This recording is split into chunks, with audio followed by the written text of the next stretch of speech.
Nagbigay ng pahayag ang veteran boxing analyst na si Attorney Ed Tolentino patungkol sa nalalapit na IBF title eliminator bout ni Filipino bantamweight prospect Kenneth Lover kontra kay Michael Angeletti ngayong weekend sa Japan.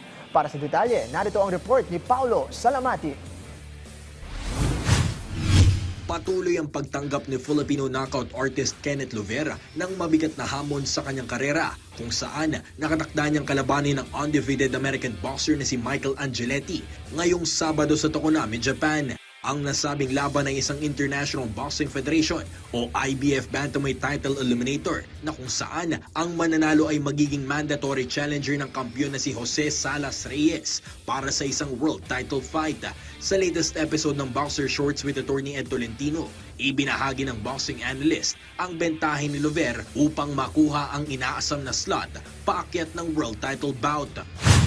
It will be in favor of Kenneth Lover. The power is with Kenneth Lover, who has knocked out his last 5 opponents. Untested pa rin itong Michael Angeletti sa pro boxing. Wala pa rin masyadong ikangay matitinong nakakalaban. In fact, as far as 2 years ago, he was still fighting 6-rounders which explains kung bakit mas mataas ang ranking sa IBF ni Kenneth Lover kumpara kay Michael Angeletti.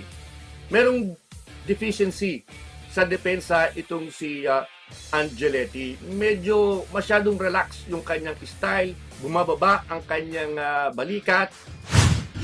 Pero sa kabila nito, nilinaw din ni Tolentino na hindi magiging madali ang labang ito para sa Filipino bantamweight prospect na si Lover.